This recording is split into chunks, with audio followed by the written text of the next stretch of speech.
Hello and welcome to the Pilgrim Way. My name is Norman Graham and I'm a minister in the Baptist Union of Churches in Scotland. The aim of these signposts is to try and help to connect the text of the Bible with our everyday lives. Today we're continuing our little series looking at the letter of James, and we're going to read a few verses from James chapter 3, verses 13 to 18. James writes this: "Who is wise and understanding among you? Let them show it by their good life, by deeds done in the humility that comes from wisdom. But if you harbour bitter envy and selfish ambition in your hearts, do not boast about it or deny the truth. Such wisdom does not come down from heaven, but is earthly, unspiritual, demonic.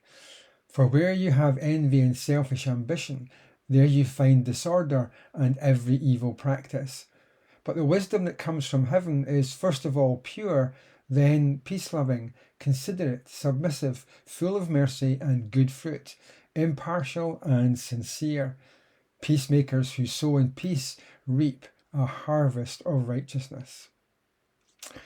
Well, in our last study in James, we noted both the dangers and the opportunities of being a preacher or teacher in the church, and also the great need and the great difficulty of controlling our tongues.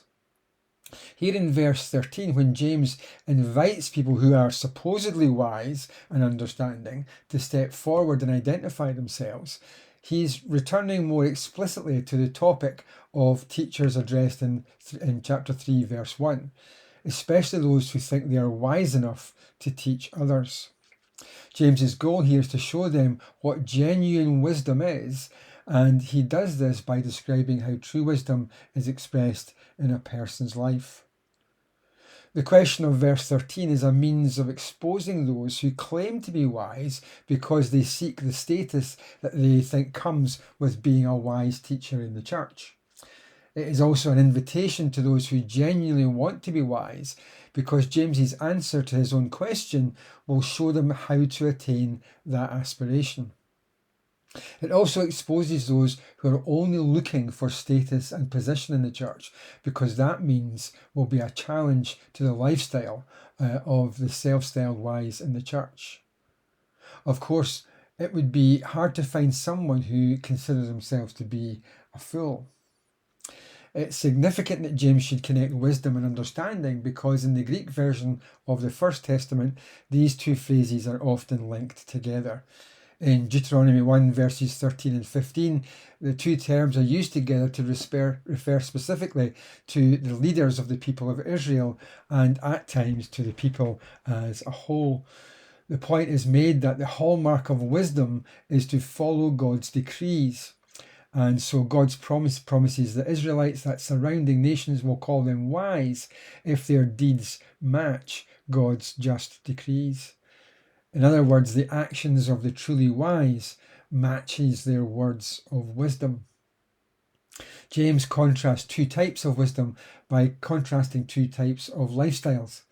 And the passage can be split into two sections. Firstly, there's a list of vices and a description of their evil origins. And then there is a list of virtues and a description of their good origins. Perhaps the first question that arises out of this text is the meaning of the phrase good life. In the mid-1970s, there was a popular TV series called The Good Life about the ups and downs of a couple's attempt to escape the rat race and be totally self-sufficient in their suburban house in Surbiton in England. It was voted the 9th most popular British sitcom. In the intervening decades, many people have made a real-life attempt to do something similar, downsizing their lives in smaller and simpler ways to try and improve the quality of their lives, to have a good life. It's fair to say that the majority of people in the UK don't share that desire. Quite the opposite, in fact. I think most people see earning more money,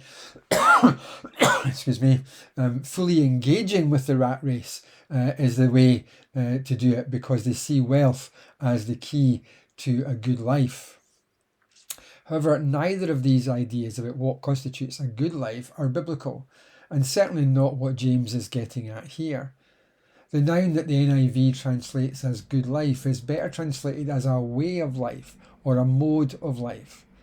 It's the same word that's used by Peter in 1 Peter 1 verse 15, where he writes, "But just as he who called you is holy, so be holy in all you do." What James is speaking of here is not a good life in terms of our prosperity or comfort, but rather our good life in terms of our moral life, our good conduct, and our behaviour. Whilst it's a gross generalisation, it's nonetheless true to say that there is often a connection between wealth and an immoral life. Although it may not appear so, James's language here is quite confrontational. He's basically saying, well, if you think you're wise, come on then, prove it. The challenge here is reminiscent of the challenge in chapter 2, verse 18, where James challenges the believer who says they have faith to prove that faith by showing the deeds or works of their faith. Here James is simply applying the teaching of Jesus.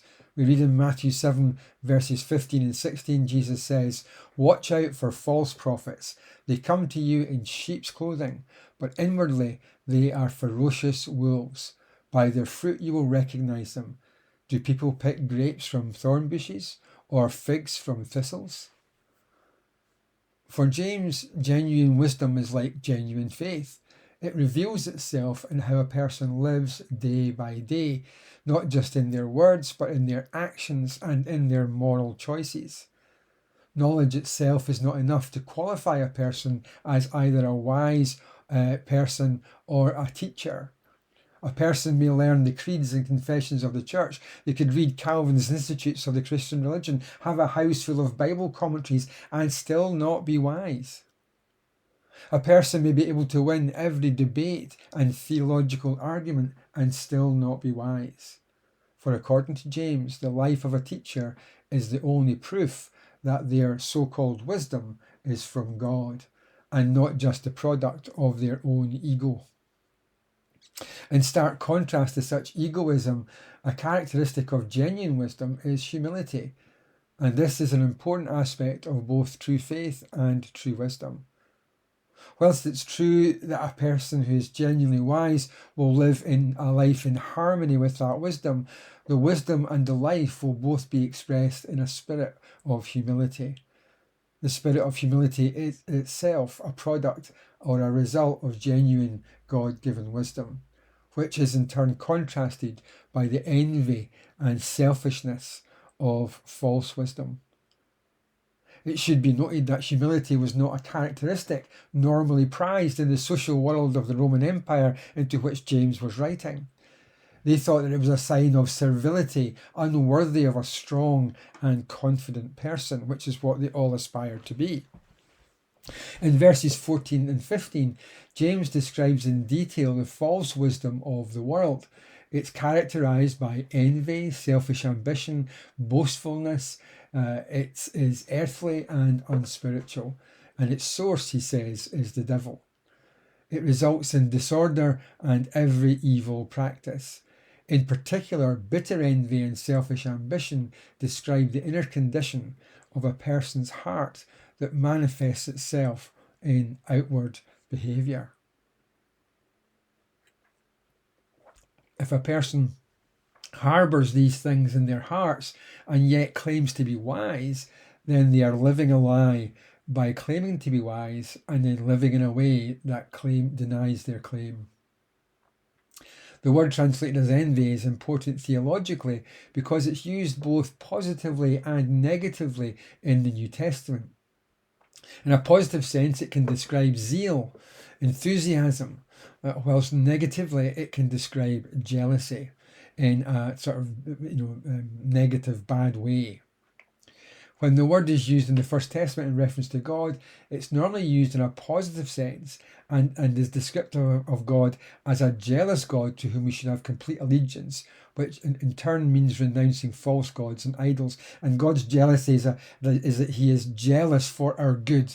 He is jealous for us to be good, moral beings, to be holy and wise, kind and gracious and generous. That's what he's jealous for. We kind of think of jealousy as entirely negative, like we're jealous of somebody's new car or their new house or whatever that might be, or some gift or talent they might have. But in the Bible, when it refers to God, it refers to God in a very positive way. It can be used in the sense also of people who are zealous for God to protect the purity of the people or the temple. In the first century, the Jews who waged a campaign of violence against the Roman occupation in order to return Israel to a theocracy were described by the Romans as zealots. Unfortunately, as I say, the word now almost universally has a negative meaning. It's a short step from calling these Jewish freedom fighters zealots to calling them terrorists. And this is generally the connotation of the word today. In the Bible, its negative use referred to a self-orientated desire to possess things that are not really ours. And it's in that negative sense that James uses the word here because it's qualified by the word bitter. The context suggests that James has in mind the attitude of some teachers who are not truly wise and their reaction to the teaching of those who are wise and who have a positive influence within the church. According to theologian George Stulack, James's concern here is not so much that false teaching is being promoted in the church, which is often Paul's concern. Rather, James is concerned about the arrogance that may be present even when what is being taught is true. This interpretation is suggested by the way that James pairs the phrase bitter envy with the phrase selfish ambition. The only occurrence of the word translated here as selfish ambition prior to the New Testament is in Aristotle, who uses it to mean the self-seeking pursuit of political power by unjust means. When Paul uses the word, it's always in a list of vices used to describe leaders who cause discord in the church by claiming superior wisdom and creating a clique of followers, such as had happened in the church in Corinth. James is describing those who do not like the fact that other teachers are gaining a following in the church. They want that following for themselves, because what they are really interested in is the status that goes along with being a respected teacher. Such a person ought not to boast about their so-called wisdom, and James explains why in verse 15. The wisdom that these people have does not come from God, who freely gives graciously to all who ask him for wisdom. The sources of this false wisdom are described in ever-increasing perniciousness. Firstly, it's described as earthly, a word that has negative connotations, for as earthbound wisdom is, it is imperfect and inferior. As worldly wisdom, it is allied with the forces that are arrayed against God. So those who would be followers of Christ had better not lay claim to that kind of wisdom. Secondly, it is described as unspiritual, which is an unusual word, used only 4 other times in the entire New Testament. It's a word that's derived from the Greek word for soul, and it's always used negatively in the New Testament when it describes an attitude of heart that is in opposition to the Spirit of God. It's the human spirit rebelling against the Holy Spirit. Thirdly, and most decisively, this false wisdom is demonic. The word used here is even more unusual than the word unspiritual, for this is the only occurrence of the word in the New Testament, and it's the first occurrence of it in Greek literature from the ancient world. James seems to be saying that these teachers claimed to be inspired, and that claim was true. However, he's suggesting that they were inspired not by the Holy Spirit, but by the demonic realm, and their resulting actions were expressive of that evil realm and not from God. The word for in verse 16 connects the verse to the preceding verse, and gives reason for James's harsh judgment of these teachers. The earthbound, unspiritual, and even demonic character of this wisdom is evident from the effects that it has in the life of the church. In stark contrast to all of this, the wisdom that comes from heaven is described as pure, peace-loving, considerate, submissive, merciful. It produces good fruit and is impartial and sincere. The purity of this wisdom has priority in the list because it is the virtue that paves the way for the other virtues listed. It is a concept well attested to in the First Testament, particularly in relation to the character of God. His words are pure and the lives of the righteous are pure because they mirror the character of God. The word is sort of describes the absence of the spiritual, ethical, and behavioural imperfections that are necessarily a part of the double-minded person. It suggests moral blamelessness and innocence. The peace-loving spirit created by genuine wisdom is important given the discord that has been created in the church through false wisdom, the false wisdom of certain teachers. This characteristic is exactly the opposite of the bitter envy of these worldly wise teachers. Consider it as a word associated with justice, particularly the administration of justice, and it is descriptive of a person who is in a position of power, but who does not abuse that position. The word translated as submissive also means trusting or easily persuaded. But it doesn't mean that James is speaking about a person who lacks any moral or intellectual convictions. Rather, he's speaking about a person who is sober-minded, a thinking person who knows the truth when they hear it and willingly receives such instruction as the truth brings. Along with the word considerate, the image James creates here is of a person who is both gentle and reasonable, whatever their position is in the church. The wisdom that such a person possesses is described by James as being full of mercy and good fruit. And this links back to his previous statements about faith and works. He has already said that mercy triumphs over judgment and that faith that is not proven through good deeds is dead. Jesus often spoke of mercy as an indication of a person's godly character and of the fruit of a person's life revealing who they belong to. So it's natural for James to link those two ideas here. Finally, James describes true wisdom as impartial and sincere. The first word translated as impartial is used again only here in the New Testament and can mean undoubting, simple or straightforward or not making distinctions. Given the context of James's letter so far, it's likely that he means that godly wisdom is undivided because it's the opposite of double-minded, a phrase he's used often in the letter so far. So true wisdom is single-minded in its purpose to trust God, and it is therefore sincere, that is, it is without hypocrisy. True godly wisdom is not only consistent in what it says, the life of the person who has it is consistent with what they teach. More than ever, believers today need to be people who are truly wise, people who understand the times, but who are not bound by them.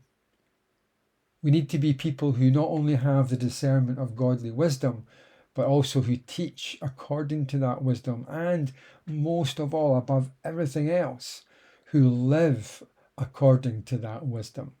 That wisdom would be seen in our moral choices, not just in our words, but in our actions day by day.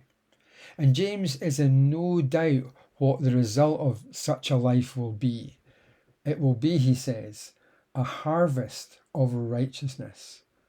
And surely that is something that all believers should long to see as the outflow, as the consequences of the way that they live. Thanks for listening.